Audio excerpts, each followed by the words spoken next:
para que la Contraloría retroceda en su propósito de promocionar a los candidatos de la corrupción. Y es que recogimos el sentimiento de la indignación mayoritaria del pueblo peruano. En costa, sierra y selva, los peruanos nos pusimos de pie, porque no podemos permitir que se presente al mundo como los salvadores de la patria, nada menos que a los corruptos que encarnan las candidaturas de las campañas millonarias. Sí, señores, que no cargan mochilas, como dice la primera dama de la corrupción, sino que carga su propia mochila, la mochila de la que no se entera la Contraloría. Cómo pagó sus estudios en el extranjero, ella y sus hermanos, cuando no era con dinero de la corrupción del Servicio de Inteligencia, con dinero de todos los peruanos. No se entera la Contraloría de cómo hay prófugas, Rosa y Juana Fujimori, Víctor Aritomi, que le robaron las donaciones del pueblo japonés a los pobres del Perú y que hoy financian su campaña millonaria.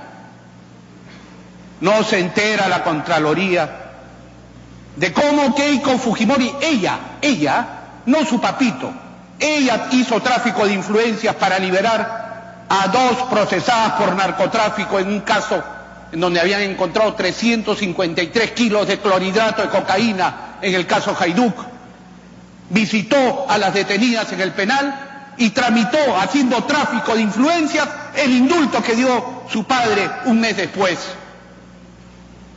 ¿No se entera la Contraloría que Kenji Fujimori le encontraron en el almacén de su empresa 100 kilos de cocaína?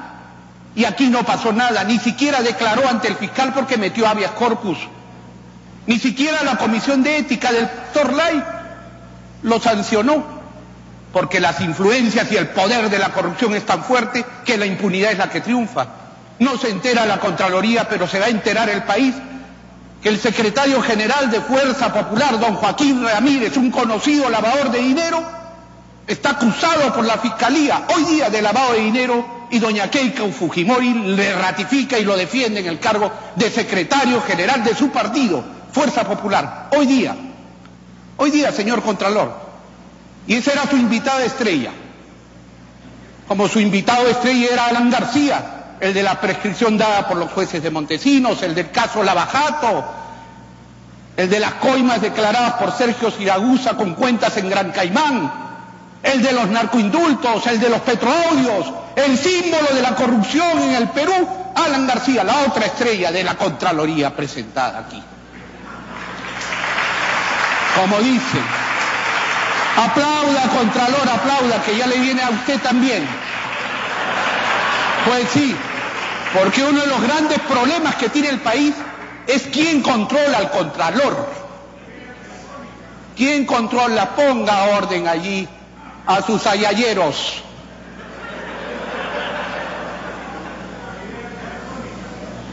No, señores, no vamos a caer en la provocación de los corruptos que están aquí, puestos en el banquillo de los acusados. Pedimos por favor al público que se mantenga en silencio en el momento de la exposición de todos los candidatos. Guardemos respeto, guardan respetos. El candidato Olivera está hablando, por favor, silencio. Si no, va a tener que ser desalojado de la sala, señor. Y el otro candidato, se ponen nerviosos, pues los corruptos. Tienen por qué estar nerviosos, tienen la escoba acá al frente. No te preocupes, que lo sacaremos a escobazos. Y el otro, el de plata como cancha, que nadie sabe de dónde ha sacado ese dinero y que hoy día se ufana de ganar 80 millones de dólares a costa de evadir impuestos, porque mete los gastos de campaña en los gastos de las universidades que ha creado, y porque hace mal uso de la reforma, de la disposición constitucional que exonera de impuestos a las universidades para que la reinviertan en la educación, no para llenarse los bolsillos de plata como cancha. Ese, Acuña, ¿no? El que tiene al asesor de la corrupción que cobra 5 millones de dólares y que es el hombre de Odebrecht. Se ha enterado, Contralor, ¿no? Se habrá enterado Se habrá enterado que su candidato patrocinado tenía acusaciones por mal uso de fondos públicos cuando fue alcalde de Trujillo y presidente de la Región de la Libertad, y a ese lo promocionaba usted. Ya no va a continuar, ya no va a continuar. El señor Toledo tiene que explicar sus cuentas de Coteva ante la Fiscalía y ante el Poder Judicial. Y el señor Kuczynski tiene que explicar cómo está rodeado de lobistas.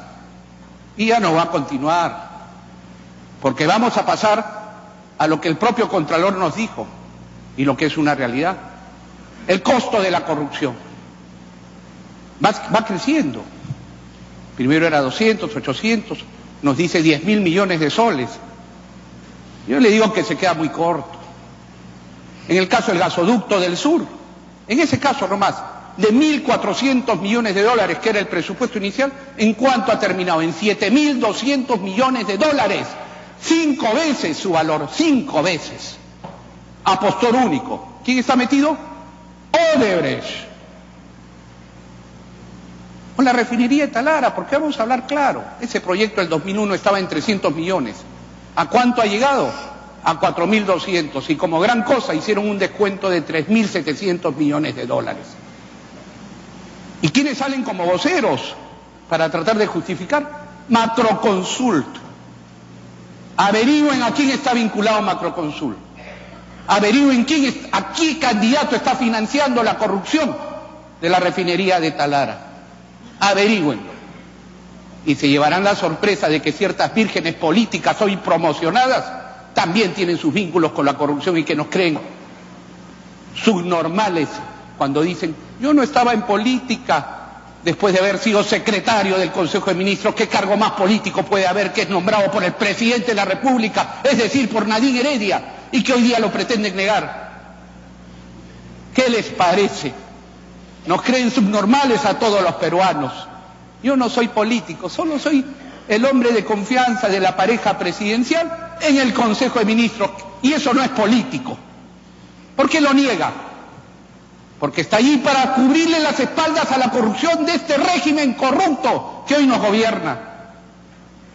A cifras del están perdiendo los papeles los corruptos. Así me gusta, así me gusta.